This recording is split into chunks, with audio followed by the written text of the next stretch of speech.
Oke Mas Gel-Gel, hari ini kita ujian skripsi, KRS-nya sudah, tanda tangan sudah, kamu dalam keadaan sehat dan kemudian siap mempresentasikan apa yang kamu sampaikan di skripsimu ya. Nanti karena Pak Sarjita nggak hadir, nanti Pak Sarjita nguji sendiri, kamu menghadap beliau, nguji sendiri, kemudian hari ini berarti saya dengan Pak Nasir yang menguji, dan kemudian nanti tekniknya kamu sampaikan 10 menit aja, jangan lama-lama. Yang kami butuhkan itu pembahasan dan kesimpulan.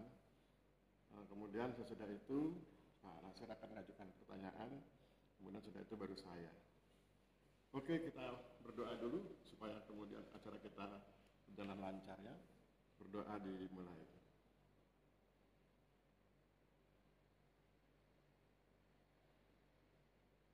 Cukup. Silakan Mas Gel-Gel presentasi apa yang bisa kamu sajikan ke kita. 10 menit ya. Siap Bapak, izin terima kasih atas kepada saya. Di sini saya memaparkan skripsi saya yang berjudul Sukses Story Resolusi Konflik antara masyarakat desa Sumber Kelangkok dengan pemerintah Provinsi Bali melalui redistribusi tanah. Langsung saja ke latar belakang. Di sini tanah memegang peran penting dalam kehidupan, tidak hanya sebagai tempat tinggal, itu juga sebagai penunjang aspek. Nah, pentingnya tanah ini sehingga menunjukkan suatu konflik di masyarakat, di mana konflik agraria ini tercatat oleh KPA terjadi indikator konflik setiap tahunnya. Nah, pemerintah di sini menginisiasi adanya penyelesaian dan penanganan konflik agraria ini melalui reforma agraria. Salah satu konflik yang terjadi di Indonesia terjadi di desa Sumber Kelangkok yang penyelesaiannya melalui redistribusi tanah tahun 2021. Nah, adanya hal tersebut sehingga di sini saya ingin mengkaji lebih dalam mengenai keberhasilan dalam penanganan dan penyelesaiannya dengan judul tersebut.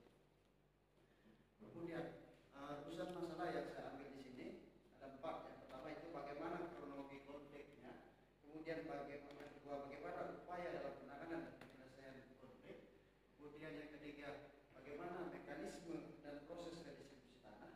Kemudian yang keempat, bagaimana dampak dari segi hukum pasca redistribusi tanah sebagai bentuk resolusi konflik. Landasan teori yang saya ambil di sini ada 6, yaitu konflik, kemudian resolusi konflik, kemudian kasus tanah, kemudian konflik agraria, kemudian reforma agraria, dan juga redistribusi tanah.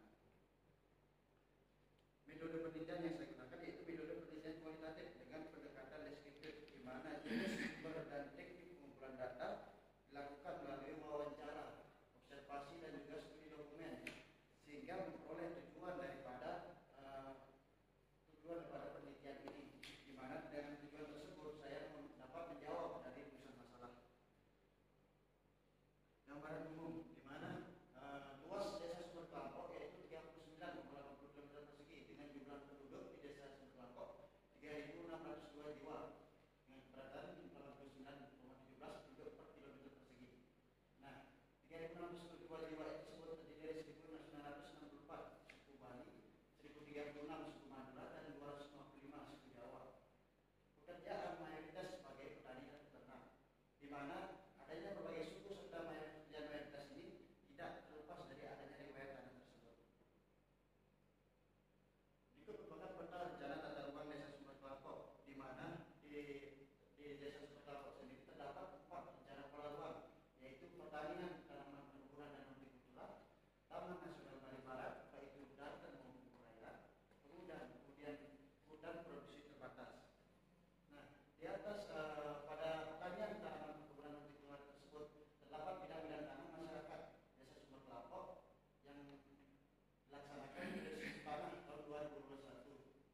di mana kemudian setelah kegiatan tersebut dilaksanakan IP4E. Nah, dua kegiatan ini dilaksanakan guna untuk mendata subjek serta objek yang ada di atas tanah tersebut. Nah, pasca adanya dua kegiatan ini kemudian dilaksanakan pertemuan pada tanggal 26 November 2020 di mana membahas terkait penyelesaian tanah tersebut dan menghasilkan surat kesepakatan bersama. Nah, adanya surat kesepakatan bersama itu poin pertamanya yaitu luas desa luas KPU 1, 2, dan 3 tersebut yaitu 612 hektar. Kemudian poin yang kedua yaitu dari luasan tersebut dibagi pemerintah Provinsi Bali yaitu 30%, kemudian masyarakat desa Sumber Kelapa 70% sesuai dengan yang ada di paparan. Nah, adanya yang dan sedangkan yang ketiga yaitu Pemprov Bali menjamin hak atas tanah masyarakat melalui reforma agraria. Kemudian yang keempat itu apabila Pemprov Bali ingin menggunakan tanah masyarakat agar mengambil rugi. Kemudian pasca SKB tersebut, kemudian oleh Pemprov Bali dilaksanakan pelepasan tanah aset Pemprov Bali atas tanah KPU 2 dan 3. Nah, adanya dua kegiatan tersebut sehingga dilanjutkan dengan kegiatan restitusi tanah di Desa Sumber Kelapa oleh Kanwil Provinsi Bali, di mana pelaksananya yaitu pelaksananya berdasarkan Juknis Stedis 2021.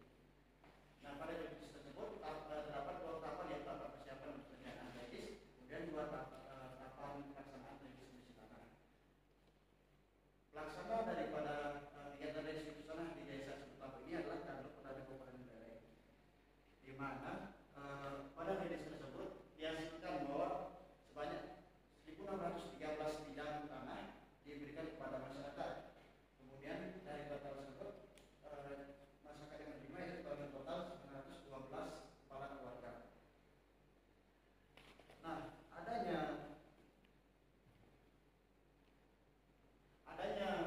sertifikat yang diterima oleh masyarakat ini menjadi sisa atas kepemilikan tanahnya yang sebelumnya pada waktu konflik itu mereka tidak memiliki tanah, tidak memiliki bukti sah atas tanah yang mereka yang kuasai.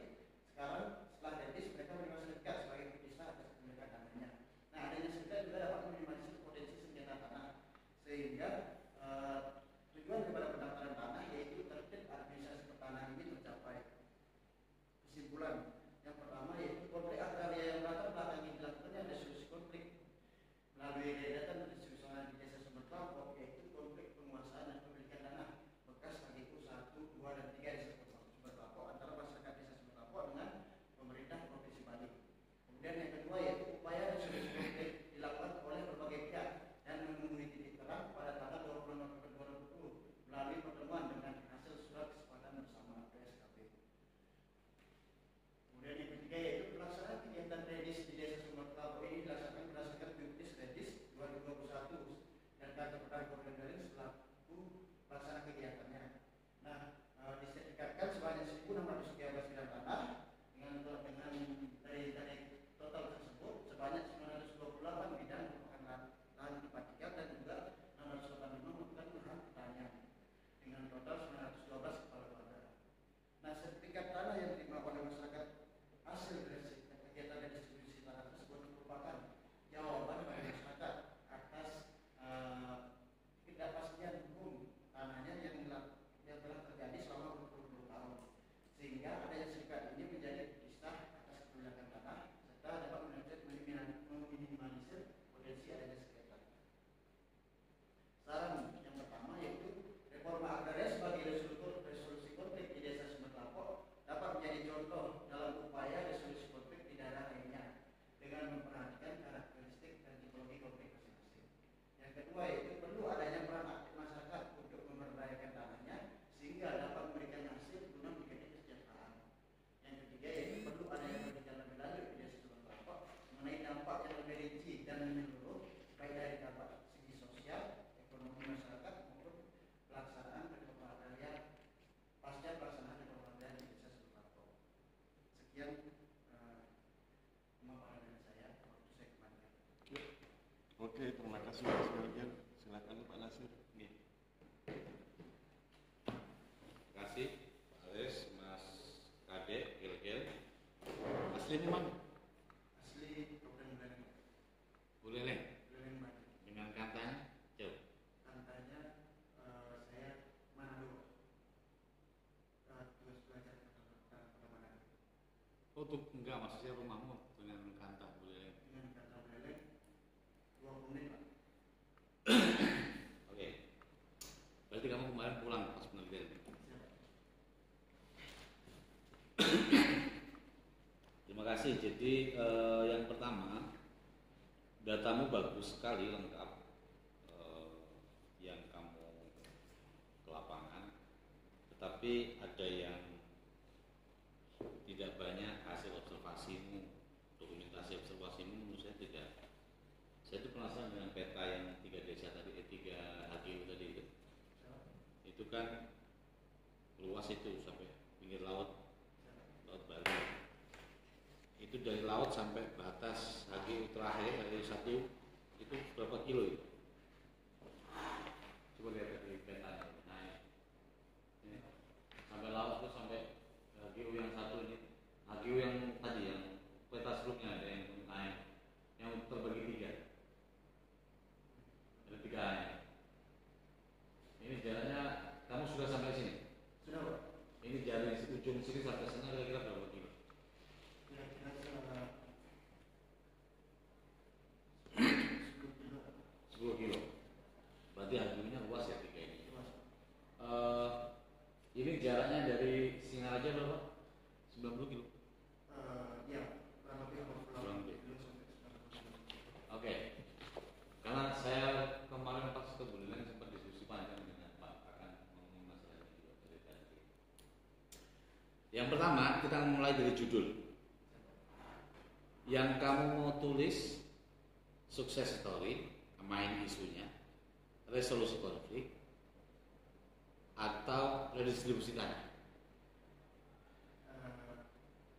Resolusinya melalui redistribusi. Kenapa judulnya sukses story? Karena kemarin waktu seminar hasil itu karena ini berkaitan dengan karena ini sudah telah terjadi dilaksanakan sekitar 2021, kemudian akhirnya disuruh nambahin maksudnya ada pertimbangan untuk dinamakan sukses story. Sukses story itu bahasanya birokrat, bahasa akademik ya. Biasanya itu bahasa akademik itu belajar dari pengalaman mana. Kisah seperti ini kan sebenarnya banyak yang ditulis oleh seniormu itu di Indragiri, di Kampar, itu juga 1000 sekian hektar berhasil dibagikan kepada masyarakat adat yang sama lebih kurang penguasanya sudah hampir 30 tahun. Jadi kalau saya sih tidak cocok judul main isu di dalam judul skripsi itu isinya sukses story, itu bukan bahasa akademik. Tapi kalau dia dimasukkan di dalam judul dalam kurung lebih tepat. Jadi saya lebih memilih kalau saya penyelesaian konflik atau resolusi konflik. Itu yang pertama. Yang kedua, bedanya resolusi konflik sama penyelesaian konflik apa? Sama. Kenapa pilihannya resolusi konflik? Kemarin selain ada pertimbangan juga dari Pak Aris juga sebelumnya sempat saya melakukan sebelum seminar proposal itu sempat melakukan diskusi dengan Pak Aris. Harus menguji sebelumnya? Enggak. Tapi sempat komunikasi. Komunikasi. Oh, informal ya. Sebelum seminar proposal. Oke. Itu sempat. Kemudian sempat dikasih tahu bahwa resolusi. Kemudian kenapa memilih ini juga karena saya cari-cari jurnal di website baik itu sekolah atau di mana penyelesaiannya lebih di bahasa yang dipakai itu lebih banyak resolusi konflik. Ya, jadi menurut pilihannya resolusi konflik Saya pakai lebih. resolusi konflik. Jadi kalau misal nih diganti resolusi konflik, sukses story-nya dipindah di dalam anak judul, kamu akan berubah menjadi apa? Sukses story Menjadi anak judul, dia dalam kurung atau titik 2 baru sukses story kasus sumber kelompok. Judulnya menjadi resolusi konflik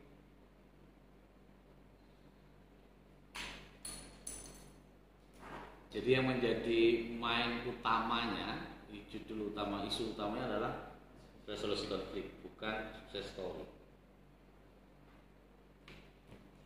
Nanti kamu pikirin ya, karena isu utama ini kan sebenarnya persoalan konflik, kemudian ujungnya penyelesaiannya adalah etis. Kalau di dalam Perpres 86 yang lama sebelum 62, objek land reform salah satunya objek land reform AGU yang telah perhatiannya, kemudian tanah kelebihan maksimum. Oke, enggak, pertanyaan saya bukan itu. Objek land reform salah satunya hak guna usaha yang sudah berakhir diserahkan kepada negara. Terus tanah hasil penyelesaian sengketa konflik. Nah ini yang yang dua dan tiga. bukan. Kalau dalam Perpres 62 maupun Perpres 86, Perpres RA, objek land reform itu ada banyak, ada 19 atau 21 saya lupa, sekitar itulah.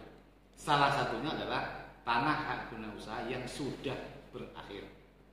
Yang kedua, salah satunya lagi adalah tanah hasil penyelesaian sengketa konflik. Ini termasuk penyelesaian tanah penyelesaian sengketa konflik. Kenapa bukan HGU? Karena penyelesaian ini sebelum adanya yang itu di SKB tersebut, di SKB itu sudah tertulis surat penyelesaian tanah itu 1, 2, 2 dan 3 desa Sumber Kelapa antara pemerintah Provinsi Bali dan Kanwil Provinsi Bali dengan masyarakat desa perwakilan masyarakat. Tapi dia tanah HGU sebelumnya yang sudah berakhir. Memang Pak, dia AGU yang telah berakhir, namun AGU yang telah berakhir 2 dan 3 itu termasuk dalam, karena sudah diklaim oleh Pemprov Bali Pak, berdasarkan SK Menteri Dalam Negeri tersebut, sehingga menjadi tanah aset Pemprov. Nah, tanah aset Pemprov itulah yang terjadi konflik. Sedangkan memang di sini terdapat AGU 1 yang bukan memang tanah negara murni, maksudnya bebas yang bukan yang diklaim oleh Pemprov Bali. Nah, adanya hal tersebut sehingga di sini AGU 1 yang tanah bukan tanah negara, kemudian AGU 2 dan 3 yang tanah Pemprov ini dijadikan satu penyelesaiannya melalui SKB tersebut. Karena HGU-nya selesai kemudian menjadi konflik gitu ya. Jadi ini masuk objek tanah hasil penyelesaian sengketa konflik. Nah, pertanyaan saya terkait sengketa konflik. Apa dasarnya di wilayah ini Pemda provinsi kan yang mengklaim? Pemprov Bali. Ya. Jarak lokasi ini sampai Denpasar lah. Ibu kota gubernur di Denpasar ya? Ya. Gubernur di mana ya? Jaraknya kira-kira berapa kilo total?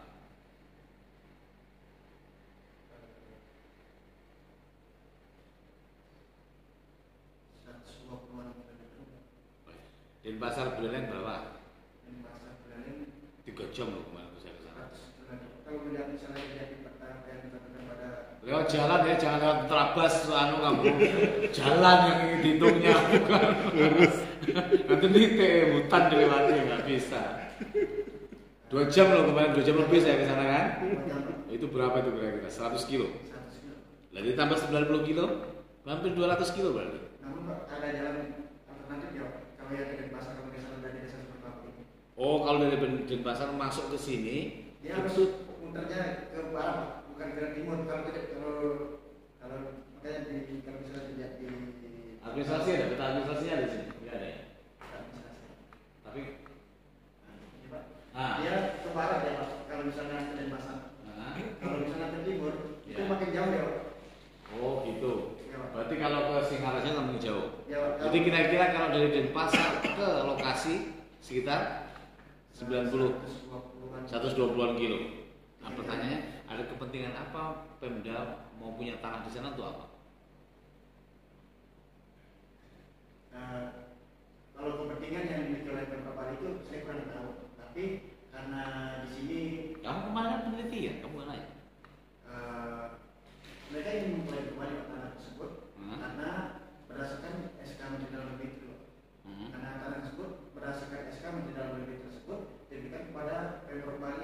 Nah, kemudian Pemprov Bali ini kan memiliki pada YKP berdasarkan ada pemberian hasil-hasil YKP itu sebenarnya yayasan apa tuh? kebaktian proklamasi, di mana itu veteran-veteran Veteran, oh tentara. itu diberikan. Namun dalam pemberian yang tersebut oleh SK Menteri itu mungkin tidak melihat adanya sudah ada masyarakat di sana yang telah tinggal di HDU 1, 2, dan 3 tersebut, dan langsung juga ke Pemprov Bali. Nah, misalnya kembali lagi ke kepentingan tersebut, kalau dari saya mungkin ini dihidupkan kembali mungkin, karena ini menjadikan kawasan konservasi untuk menambah kawasan. Kalau Pemda dapat kawasan non hutan nggak mungkin dijadikan konservasi lagi. Kalau KLHK yang nggak diberikan ya dijadikan hutan lagi. Mungkin mau dibikin usaha sama Pemda. Bisa. Kalau kepentingan lainnya, Kamu tidak ada sempat wawancara orang. Ini yang dapat 30% ini siapa? 30% itu Nah, yang tadi terus, kitanya terus. Nah, ini yang merah ya. itu Pemprov. Berdasarkan Atas nama Pemprov. atas nama milik aset Pemprov Bali berdasarkan kesepakatan bersama tersebut. Ini isinya. Isinya tanah pertanian, maksudnya kebun campuran. Yang ngelola? Yang mengelola itu kalau sekarang masih masyarakat Pak, namun batas-batasnya itu sudah masih ada. Batas-batasnya itu waktu kredit tersebut sudah ditata di mana yang milik Pemprov dan mana milik masyarakat. Ada tanaman keras di atasnya, tanaman yang tahunan gitu. Tanaman keras paling cuma kelapa. Oh, kelapa. Terus kesepakatannya masyarakat dengan Pemprov seperti apa? 30% yang dikuasai masyarakat juga. Nah, kesepakatan yang berdasarkan SKB tersebut, berdasarkan SKB tersebut yang pertama itu poin-poinnya itu yang pertama luas tanah HDU 1, 2, dan 3 ini total itu 612 hektar. Kemudian dari total tersebut dikurangi pas menjadi 514 hektar. Yang kedua yaitu dibagi 37% untuk Pemprov dan 70% untuk masyarakat. Kemudian yang ketiga itu Pemprov ini menjamin atas tanah masyarakat ini melalui reforma agraria yang akan dibuatkan surat pemilikan hak di Pemprov. Kemudian yang keempat itu apabila Pemprov Bali ini menggunakan tanah tersebut harus memiliki Tanah yang bagian dari 500-an tadi itu? Atau ini? Tanah yang dimiliki oleh masyarakat apabila dia ingin Pemprov ini menggunakan harus memiliki. Enggak, pertanyaan saya kenapa dari kesepakatan mediasi dan segala macam mencari solusi, Pemprov tetap mempertahankan ini untuk apa? Ada argumennya? Namun cuma pendapat cuma ini lah. Gimana? Pendapatnya siapa ini? Pendapat saya. Ya, kamu pendapat ada dasarnya apa? Dan ini Pak, berdasarkan pencarian saya juga di Desa Kesumat juga karena Sebentar. 500 juta kan masuk yang milik Pemprov kan? Setelah dipotong seluruhnya, oke. Lanjut.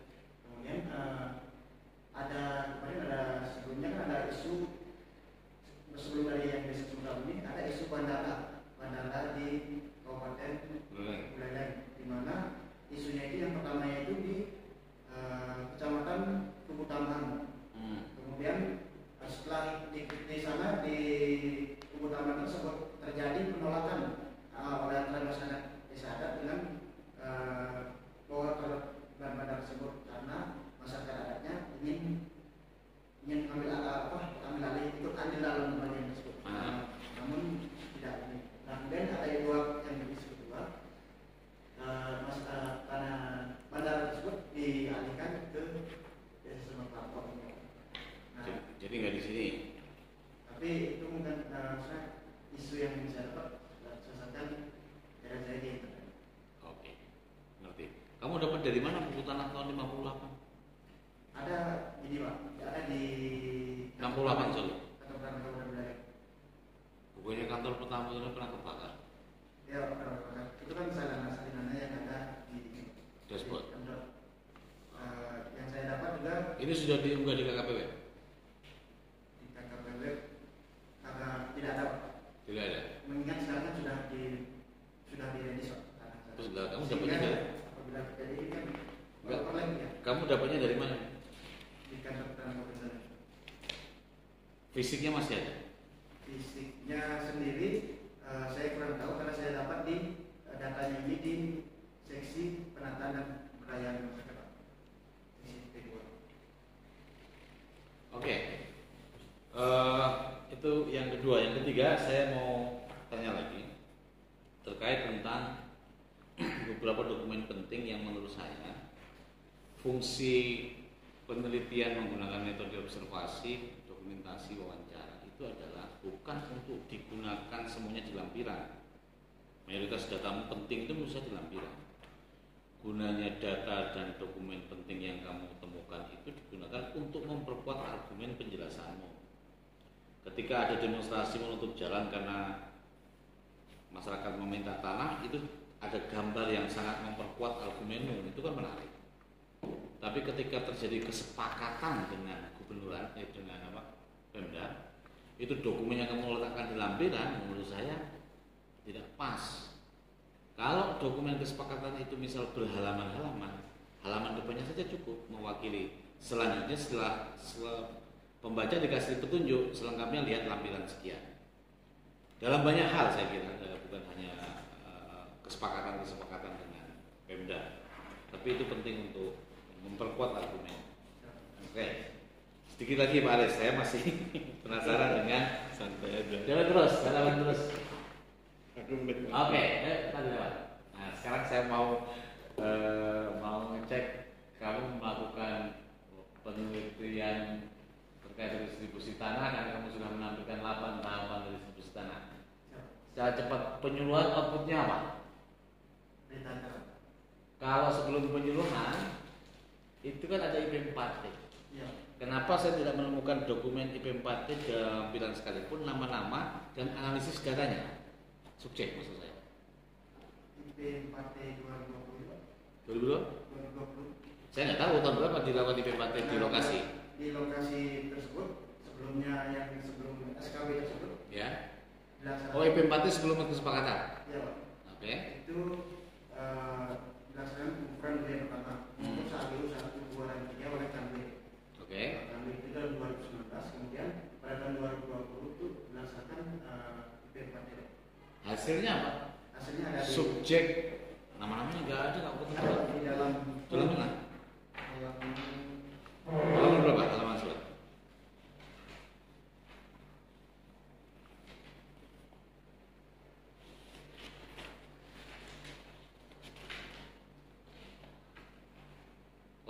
ini nomor 1 sampai nomor 800.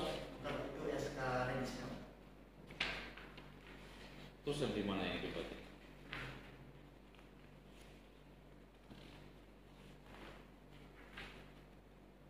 Halaman 55. 55.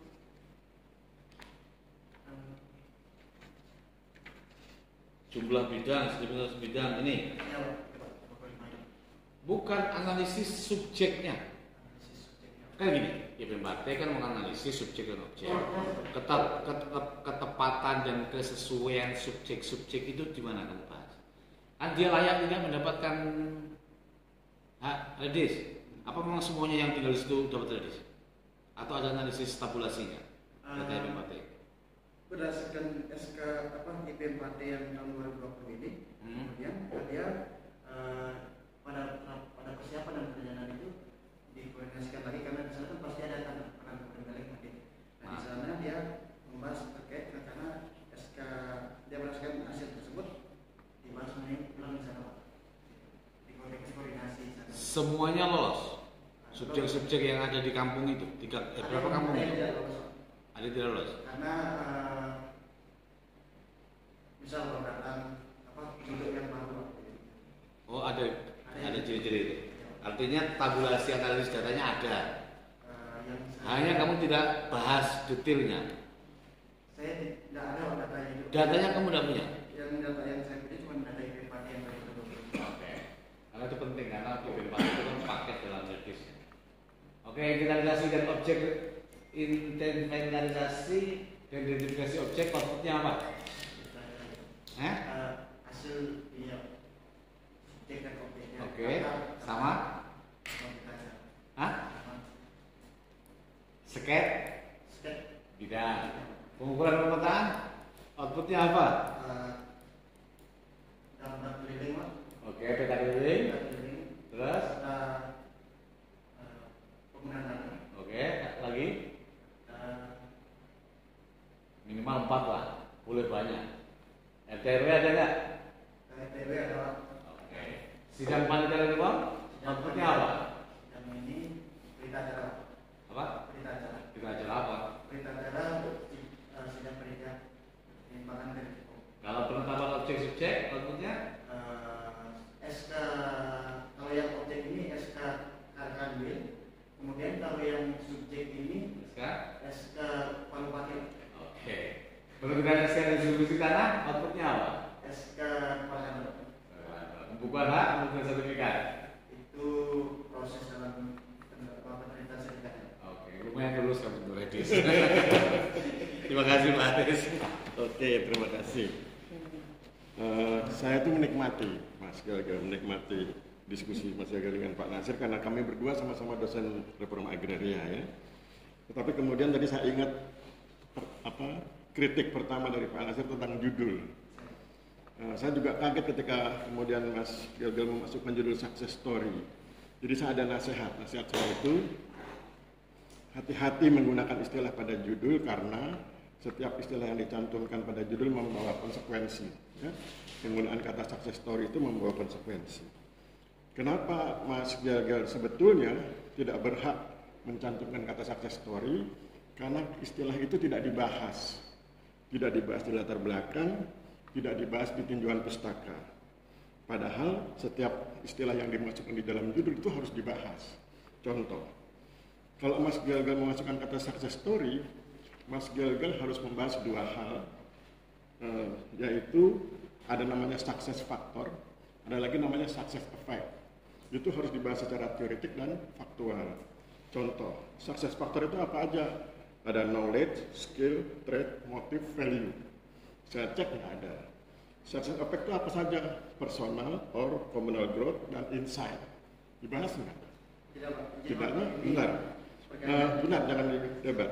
Nah, karena itu tidak dibahas, maka nggak berhak mencantumkan itu.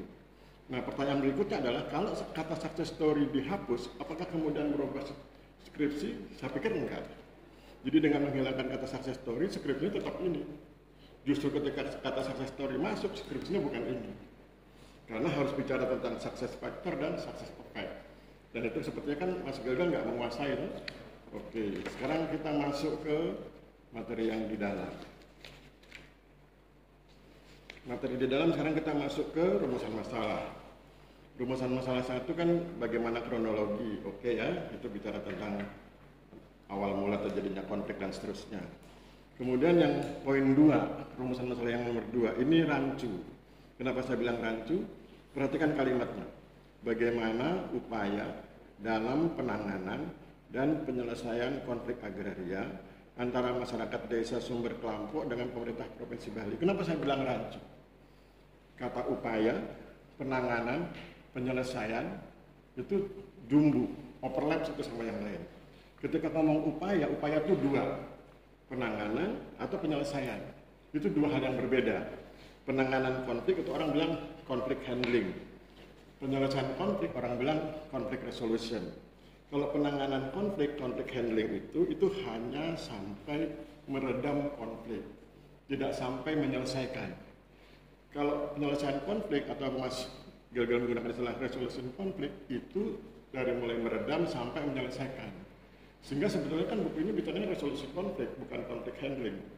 Nah, kalau bukan konflik handling tetapi konflik resolution, maka hilangkan kata penanganan. Jadi langsung aja bagaimana penyelesaian konflik agraria dan seterusnya. Ya, jadi redaksi kalimat di rumusan masalah 2 bermasalah. Nah, nanti diikuti lagi di rumusan masalah yang ketiga. Bagaimana mekanisme dan proses. Itu juga dua hal yang berbeda, itu antara mekanisme and proses. Itu dua hal yang berbeda. Kalau dilihat di sini isinya proses, bukan mekanisme. Nah, sehingga kemudian nanti menurut saya disingkat saja bagaimana proses. Ya. Itu. Kemudian yang poin 4. Nah, poin 4 ini kritik saya adalah, kan pertanyaan bagaimana dampak dari segi hukum. Menurut saya ini terlalu simpel pertanyaannya. Padahal nanti di ujung cerita, Mas kan akan bicara tentang bagaimana kesejahteraan. Di saran itu, kan Mas Gagal bicara tentang perlunya membangun kesejahteraan. Coba lihat sarannya. Tidak ada. Ada di saran.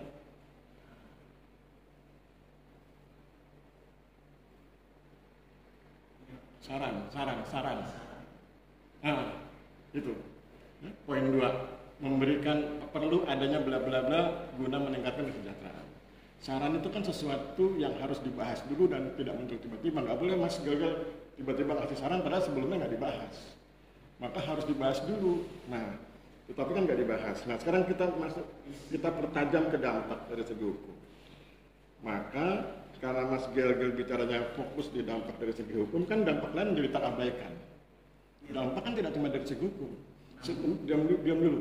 Sehingga kemudian dampak lain jadi terabaikan. Nah, karena dampak lain terabaikan, maka kemudian kesimpulannya menjadi tidak spesifik. Kenapa tidak spesifik? Mari kita lihat kesimpulannya. Kesimpulan keempat. Coba perhatikan. Kepastian hukum, bukti sah kepemilikan, meminimalisir potensi. Itu saya sebut sebagai kesimpulan yang tidak spesifik.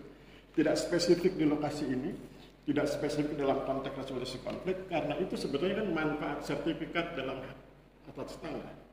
Kalau Mas Gagal baca brosur tentang sertifikat atas tanah, itu manfaatnya. Kalau itu kan nggak perlu penelitian. Kalau itu ceritanya kan nggak perlu penelitian, tinggal baca brosur tahu. Oh, manfaat sertifikat adalah memberi jaminan kepastian hukum, meminimalisir potensi konflik, memberi kepastian hukum. Selesai. Padahal kan kita ingin menunjukkan relasi yang kuat antara sertifikasi dengan resolusi konflik. Kita ingin menunjukkan relasi yang kuat antara redistribusi tanah sebagai instrumen untuk menghasilkan sertifikat, itu harus dijelaskan dengan ketat. Sehingga kemudian jawabannya harusnya bukan ini, harus lebih detail dari ini. Tapi itu kan nggak ditemukan karena kemudian Mas Gagal kurang masuk ke aspek hukumnya. Kalau bicara hukum itu kan nggak cuma bicara tentang hal-hal yang administratif. Hukum itu ada namanya asas hukum, ada filosofi hukum. Harusnya ini masuk ke level filosofi, tidak hanya di level administratif. Itu kan administrasi hukum. Filosofi hukumnya mana? Bahwa itu berkepentingan, bahwa itu sangat urgen dalam konteks resolusi konflik kan menjadi tidak nampak ya. Itu. Kemudian masuk lagi ke halaman 30. Ini yang saya sampaikan di awal tentang kritik saya tentang update ya, metode penelitian. Halaman 30 kan saya bacakan. Metode penelitian Mas kan gunakan berbagai literatur ya, tapi semua literaturnya kedaluarsa. Kenapa sih kedaluarsa? Karena begitu saya googling, mereka yang Mas omong di sini semua sudah nulis buku baru, sudah merevisi buku. Contoh, Asmi Nasution 2018, ada bukunya yang terbaru 2020 sekian. Kriantono Ensos 2014 ada buku barunya. Sugiono 2016, semuanya tua-tua semua, termasuk saya Nugroho 2012. Padahal kan saya sudah nulis yang 2020. Sugiono lebih tua lagi nih 2010. Nah, nasihat saya adalah nanti baca ulang metode penelitiannya. Buku-buku yang lama itu dibuang, ganti buku-buku yang baru. Kenapa begitu? Karena bab metode penelitian itu harus update agar tidak bias dengan gaya pemikiran sebelumnya, karena kan pemikiran itu berubah ya. Itu di halaman 30. Kemudian kita masuk ke halaman 47. Nah, kalau di yang sebelum-sebelumnya kan setiap Mas Gagal mau bicara saya bilang jangan dulu ngomong ya. Nah, di yang sekarang saya persilakan ngomong. Apa yang perlu Mas Gagal sampaikan ke saya? Ini di halaman 47 kan ada gambar itu, gambar 8 ya. Gambarnya keren. Pertanyaan saya, bagian mana dari riwayat tanah ini yang menjadi sumber konflik? Di halaman 47. Gambar 8. Poin yang mana yang menjadi sumber konflik? Izin Pak, kalau yang ini, gambar ini menggambarkan bagaimana riwayat tanahnya. Kemudian kalau yang konfliknya sendiri dibahas setelah yang bagian sesudah ini kan bicara tentang konflik. Konflik kan nggak akan terjadi kalau nggak ada sumber. Sumber itu diambil dari riwayat tanah. Nah, sekarang saya minta Mas Gagal jelaskan bagian mana dari riwayat ini yang menjadi sumber konflik. Bagian yang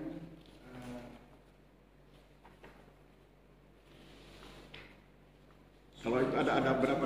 Ada 9 kotak yang keberapa? Kalau bicara sumber konflik, Ya. berarti yang paling akar masalah yang paling awal itu menurut saya yang ini Pak. Poin angka berapa kotak yang keberapa? Yang ketiga Pak. 1, 2, 3 yang sebelah kanan itu ya? Coba dibaca Mas. Tanah perkebunan milik perusahaan Belanda tersebut diambil alih dan dalam pengelolaannya Menteri Agraria menyerahkan kepada kepala daerah tingkat 1. Oke, mengapa itu menjadi sumber konflik? Jadi begini Pak, di sini saya berpendapat bahwa tanah yang diberikan oleh Menteri Agraria dalam negeri itu kepada Menteri dalam negeri pada Pemprov Bali tersebut langsung diberikan kepada Pemprov Bali tanpa melihat adanya di sana itu bahwa sudah ada penguasaan sebelumnya oleh masyarakat di sana gitu. Bukannya langsung diserahkan kepada masyarakat, tetapi Menteri ini langsung kepada. Itu tahun berapa peristiwanya? Ini penyerahannya tersebut tahun 1960. 1960. Masyarakat sudah tinggal di situ tahun berapa? Masyarakat sudah tinggal di situ sebagai tinggal dan mengharapnya itu sejak perusahaan Belanda ada. Oke, sekarang pertanyaan saya yang Mas Gel sampaikan barusan di halaman berapa dibahas?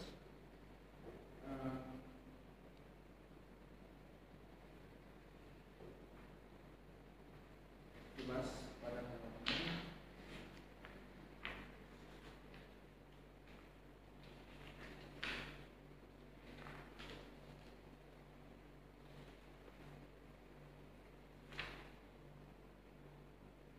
halaman ini paragraf ketiga, halaman 44 paragraf pertama pasca nasionalisasi itu.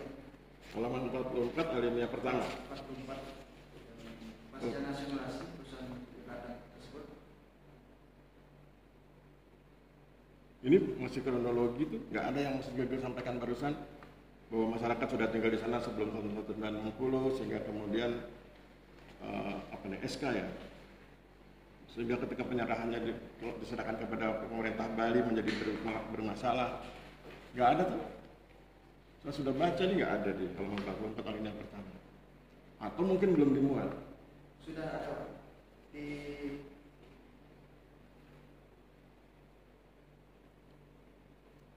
Ini kan kronologi. halaman 45 paling bawah. Halaman 45. Dalam pengelolaan tanah yang pernah berganti negara tersebut, PT Margarana. ya, tanah tersebut tetap PT Margarana ini kalau di gambar 8 posisinya di mana? posisi Gambar 8 posisinya di mana PT Margarana ini? PT Margarana nomor 6 Di kotak ke-6. ya, yang kanan. Berarti kan keliru ketika kamu bilang sumber masalahnya di kotak ketiga. Jadi kotak permasalahannya di kotak ketiga atau kotak ke-6? Harus sahih dulu, harus valid dulu. Yang mana yang sumber masalah? Pemicu awal terjadinya konflik itu. Nah, pemicu awal konflik. Tadi kan kamu bilang kotak ketiga. Kemudian ketika kita cari pembuktiannya ketemunya malah kotak ke-6. Nah, Kalau begitu sekarang dari antara dua kotak itu mana yang menjadi sumber masalah? izin Pak, kalau yang sumbernya sumbernya itu yang ketiga itu, namun dalam dia antara masyarakat dengan Pemprov Bali itu pada tahun 1990 Pak. Berarti kamu menjelaskan kotak ketiga dengan menjelaskan kotak ke-6. Kamu memberi penjelasan. Saya menjelaskan riwayat tanahnya. Ya, nggak bisa begitu. Kan kamu harus, kalau kamu menjelaskan seperti ini kan kamu hanya menyampaikan kronologi administratifnya. Padahal kan kamu peneliti. Peneliti itu setiap kotak yang ada di sini harus kamu bedah. Yang kotak sekian, penjelasannya begini-begini, dampaknya begini, kotak sekian. Nanti kemudian dari situ ketahuan, oh rupanya sumber masalahnya ini di kotak sekian. Gitu. Betul kan? Oke ya, kita geser. Masuk ke halaman 52. Gambar ke-11. Saya senang lihat gambarnya karena itu saya langsung tahu ceritanya. Ya, gambar 11. Gambar 11 kan cerita tentang konflik ya. Ada konflik terbuka, ada konflik tertutup ya. Nah, sekarang sebelum ini kan fakta nih. Halaman 52 ini kan fakta. Sekarang kita lari ke teori. Di teori kan kamu sudah bedah itu, mana yang konflik terbuka, mana yang konflik tertutup. Pertanyaan saya, bagaimana resolusi konfliknya untuk kedua konflik yang berbeda tersebut? Bagaimana resolusi konflik bagi kedua jenis konflik yang berbeda tersebut? Karena ada konflik terbuka, ada konflik, kan resolusi konfliknya berbeda ya. Secara teoritis bagaimana? Izin Pak, kalau misalkan dari pengertiannya sendiri, konflik terbuka itu yang bisa dilihat oleh siapapun gitu Pak. Ya itu kan definisi, saya nggak nanya definisi, yang saya minta itu berikan penjelasan tentang resolusi konflik bagi kedua tipe konflik itu. Kan tipe konfliknya beda nih, oh ini konflik terbuka, ini konflik tertutup. Oke, konflik terbuka gimana resolusi konfliknya? Konflik tertutup bagaimana resolusi konfliknya? Izin Pak, apabila itu konflik terbuka tentunya sudah diketahui berbagai pihak, maka penjelasannya tentu melalui kesepakatan, kemudian melalui atau kerjasama atau kolaborasi atau negosiasi yang maksudnya terlihat oleh berbagai pihak. Kemudian kalau berarti kata kuncinya apa tuh? Kata kunci dari penjelasan apa? kesepakatan Kesepakatan. Oke. Kalau itu konflik terbuka. oke. Kalau konflik tertutup Kalau konflik tertutup ini bisa melalui arbitrasi Pak, mungkin atau mediasi. Karena nanti hasilnya apa? Dari arbitrasi mediasi itu hasilnya apa? hasilnya tentu tetap juga kesepakatan. Berarti sama dengan resolusi konflik. Padahal harusnya kan beda. Ya karena dalam penyelesaian resolusi konflik tersebut Pak, pasti dituju menuju hal yang sama itu. Ya, berarti bukan itu pembedanya tuh. Berarti kesepakatan itu bukan pembeda antara resolusi konflik bagi konflik terbuka dengan resolusi konflik bagi konflik tertutup. Pembedanya bukan di kesepakatan. Kalau pembedanya bukan di kesepakatan, pembedanya di mana? Dari caranya karena Kalau dari caranya, bagaimana cara yang terbuka dengan cara yang tertutup? Resolusi konflik untuk menangani konflik terbuka, resolusi konflik untuk menangani konflik tersebut dari cara. Nah, kalau yang tertutup ini izin mungkin karena ini tertutup Pak ya, jadi tidak ada yang cuma sedikit orang yang tahu. Jadi mungkin melalui kantor pertanahan, karena di kantor pertanahan itu melalui mediasi. Itu terbuka atau tertutup? Tertutup. Kalau yang terbuka? Kalau yang terbuka penyelesaian bisa mungkin melalui negosiasi. Sama-sama negosiasi. Oke, berarti di kelemahanmu kan kamu tidak bahas di tinjauan pustaka ya. Di tinjauan pustaka kamu tidak bahas resolusi konflik bagi konflik terbuka dan resolusi konflik bagi konflik tertutup, sehingga ketika kamu menghadapi situasi ini kamu nggak bisa jelaskan ya. Saya sharing. Saya kan penelitian di Batang tentang resolusi konflik. Nah, itu ada konflik terbuka, ada konflik tertutup. Kalau konflik terbuka itu karena dia terbuka, maka pelibatannya nampak jelas di permukaan. Keterlibatan kepala pihak, sama menyebutnya resiprositas. Nah, kemudian kalau yang konflik tertutup, itu orang luar belum ada yang tahu. Baru mereka yang berkonflik, mereka kemudian membuat kesepakatan perdamaian antara pihak yang A dengan yang B. Pihak yang berkonflik membuat perdamaian, sesudah membuat perdamaian baru disampaikan ke publik. Beda kan? Itu. Nanti detailnya ada di teori. Kau baca aja buku konflik resolution-nya, ada beberapa jurnal yang mengulas itu. Bagaimana mengatasi konflik terbuka dan konflik tertutup, terutama dari aspek resolusi konfliknya. Oke, itu halaman 52, halaman 58. Sudah ketemu halaman 58, alinea pertama, baris keempat. Saya bacakan ya, yang menarik buat saya. Pelepasan tanah aset pemerintah Provinsi Bali atas tanah bekas hak guna usaha nomor 2 dan 3 menjadi tanah negara. Yang ingin saya garis bawahi kata pelepasan tanah aset. Pelepasan tanah aset pemerintah Provinsi Bali.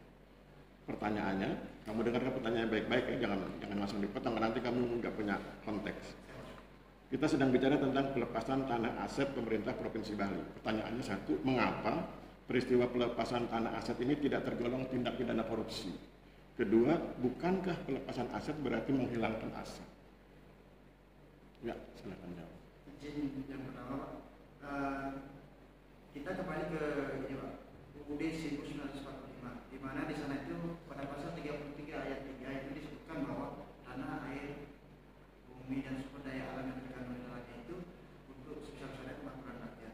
Nah di sini tentunya pemerintah di sini memiliki tanah yang memang kemudian ada konfliknya, kemudian sudah dikuasai oleh masyarakat sejak sebelum adanya UUD itu sendiri, belum ada, sudah dikuasai oleh masyarakat di sana. Tentunya di sini masyarakat implementasi daripada undang-undang tersebut terjadi.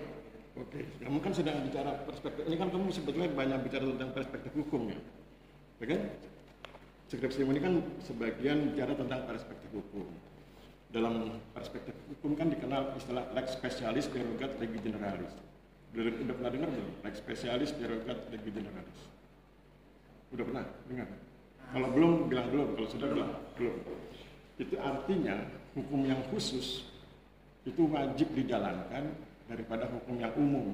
Yang kamu sebutkan undang-undang dasar itu kan terlalu umum. Kita kan punya undang-undang KPK, kita punya undang-undang tentang tindak pidana korupsi. Maka kemudian kamu jawabannya harus berbasis itu. Tidak boleh kamu basisnya konstitusi, terlalu umum. Karena asasnya itu lex specialis derogat legi generalis. Hukum yang khusus itu lebih punya kekuatan berlaku daripada hukum yang umum.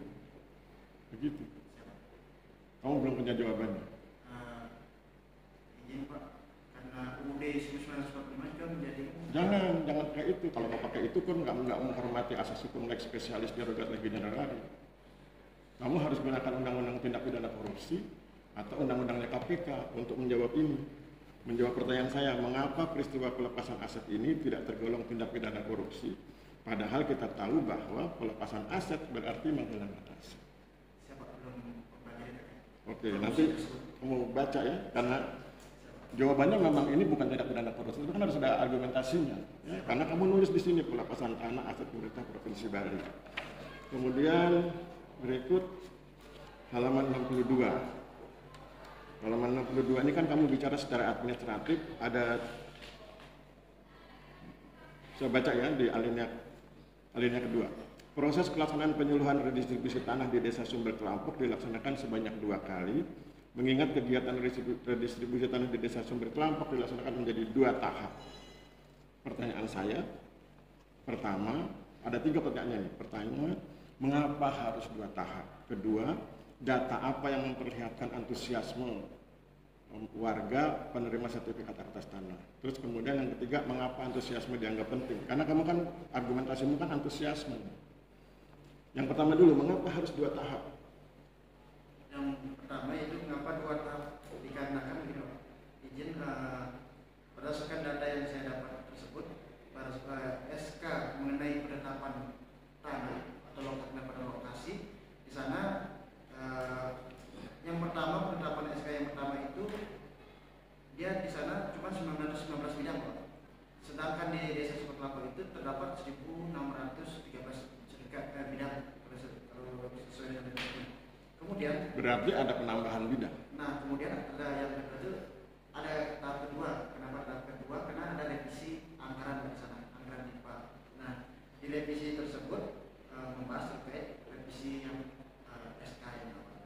Oke, jadi dilaksanakan 2 kali karena ada perubahan anggaran, ada perubahan jumlah bidang juga ya? Ya, Pak. Perubahan jumlah bidang dan perubahan anggaran. Namun karena yang tahap pertama tersebut sudah dilaksanakan, jadi makanya sisanya itu dilaksanakan pada tahap. Kamu tulis nggak di sini deskripsi? Halaman berapa? Karena saya cari nggak ada. Yang 858 tersebut. 68. Oke. Alinea ke berapa? Paragraf terakhir. Iya. Oh, di sana karena ada perubahan.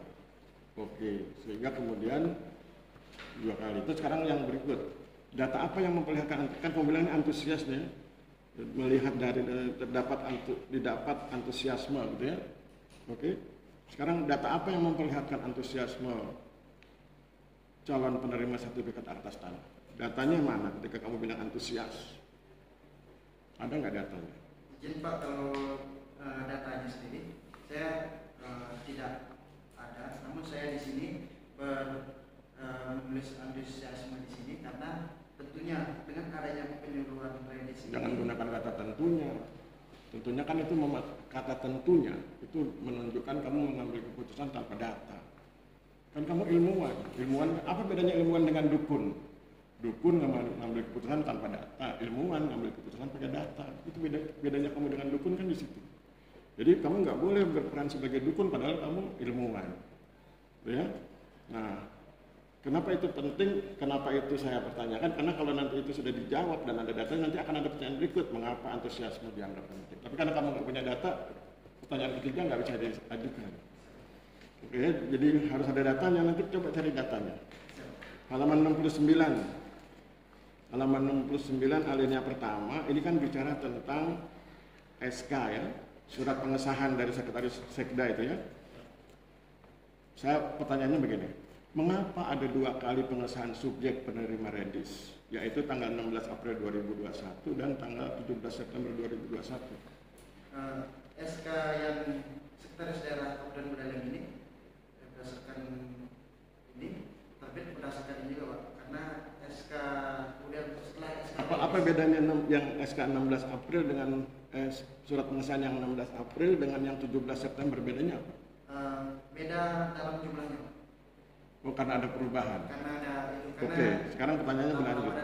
Perubahan itu terjadi karena ada konflik internal di kalangan para pengambil keputusan atau perubahan itu terjadi karena ada konflik antara pemerintah Kabupaten Buleleng dengan pemerintah Provinsi Bali? Tidak ada.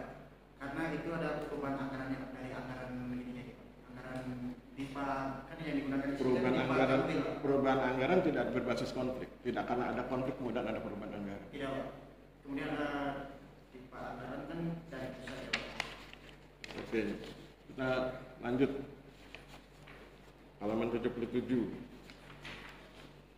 Ya itu tadi saya bilang ya, kamu kan nulis kesejahteraan di saran itu, padahal kamu tidak pernah bahas tentang aspek kesejahteraan di pembahas di tinjauan pustaka maupun di pembahasan. Jadi nasihat saya, kalau kamu memberi saran tentang kesejahteraan, dimuat barang sedikit semacam embrio begitu, sehingga nanti ketika kamu munculkan saranmu tidak terkesan memberi saran. Itu yang tadi saya bilang dukun.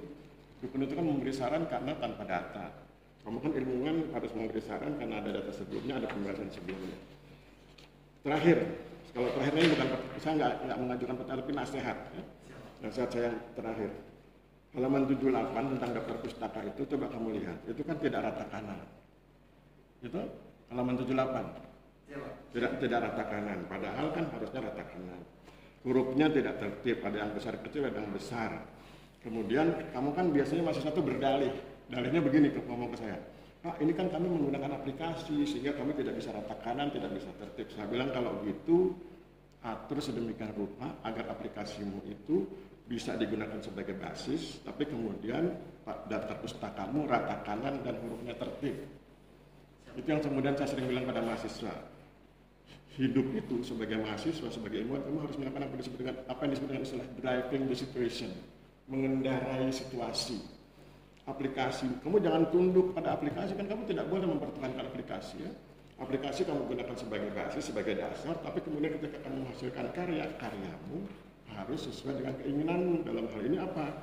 Daftar pustaka itu harus rata kanan dan harus tertib huruf ya. Saya pikir demikian. Terima kasih Mas Gelge. Silakan keluar sebentar, saya dengan Pak Nasir mau diskusi. Nanti saya pamit.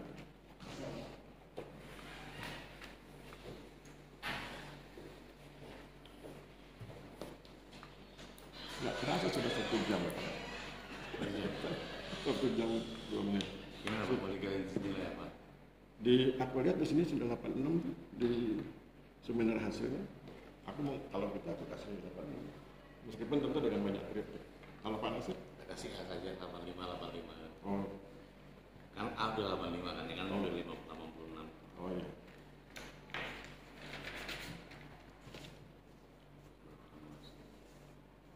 Pak Nasir 85?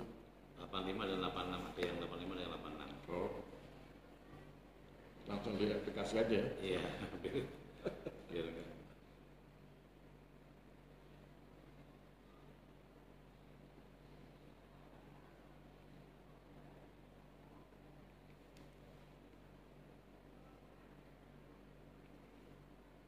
Oh iya, sudah masukkan juga. Itu dia tinggal nunggu yang Pak Sarjito. Nanti nilainya nggak usah dikasih dulu. Iya. Ini, Pak.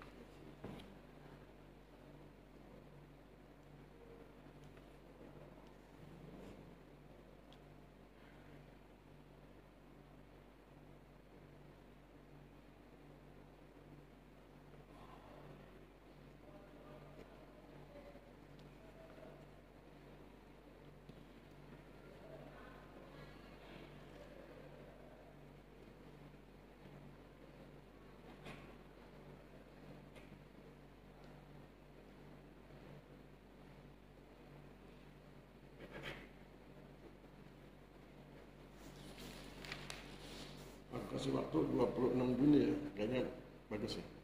Cukup, Pak. Kan Rabu itu kan. Berarti nilainya kosongkan dulu ya. Oke. Lagi lah, Bu. Ya.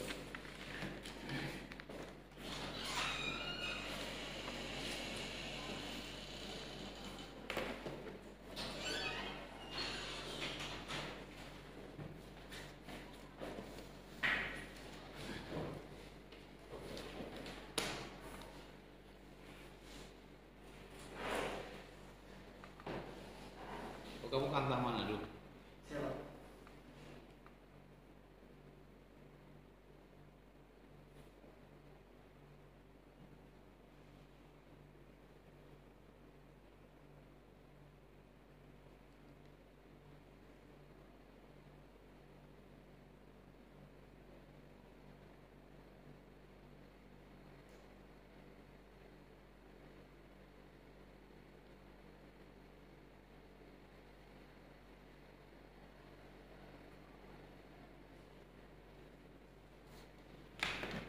Oke, Mas Gregor, saya akan bacakan berita acara. Hari ini sudah kita lakukan ujian skripsi Rabu tanggal 19 Mei 2024 atas nama Mas IKD Gelgel Dwi Utama Jaya. Terus kami berdua sepakat Mas Gelgel kami nyatakan lulus. Tetapi karena ada beberapa hal, terutama tadi judulnya ya, saya pikir harus diperbaiki dan kemudian metodenya juga dan seterusnya nanti lihat itu kritiknya dari Pak Nasir. Nanti diperbaiki, kemudian kami kasih waktu perbaikan tanggal 26 Juni 2024 harus sudah selesai. Nilai ujian skripsinya sementara di cancel karena nanti masih nunggu ujian skripsi dari Pak Sarjito. Kita usahakan secepatnya, kalau bisa siang ini kan bisa online, bisa pakai video call dan lain sebagainya. Nanti Pak Sarjito akan kirimkan nilainya ke saya, gitu ya. Tapi silakan aja nanti saya pegang dulu. Saya pikir begitu Mas Gregor. Nah, saya pikir selamat. Silakan kalau ada yang ingin disampaikan ke kami berdua, biar lepas unek-uneknya, udah jadi jerawat. Terima kasih banyak atas ujian ini. Mungkin dengan ujian ini saya menjadi lebih paham nanti ke depannya dan apa nanti kembali nanti tugas kita dari skripsi mungkin saya bisa mengembangkan ilmu saya mungkin yang saya dapatkan di SMK ini mungkin nanti di kerja saya. Semoga, amin. Silakan Pak Nasir, ada yang mau disampaikan? Ya singkat saja mungkin saya kira kembali ke tantanganmu lebih berat di lapangan karena masih banyak PR, apalagi tahun ini pasti pekerjaan lapangan kamu pasti yang semakin berat. Itu satu. Yang kedua mungkin ya selalu pesan umumnya ya selalu hati-hati kerja di lapangan, tertib administrasi, jangan sampai yang aneh, karena apapun yang terjadi kalau di lapangan itu ada alumni STPN dengan apa gitu kan, sebagai pengajar itu kan rasanya ces gitu ya. Jadi harus hati-hati, semoga bisa menjaga diri dan menjaga nama baik ke lembaga dan keluarga. Terima kasih. Oke, saya pikir cukup. Terima kasih, selamat ya. Oke, kita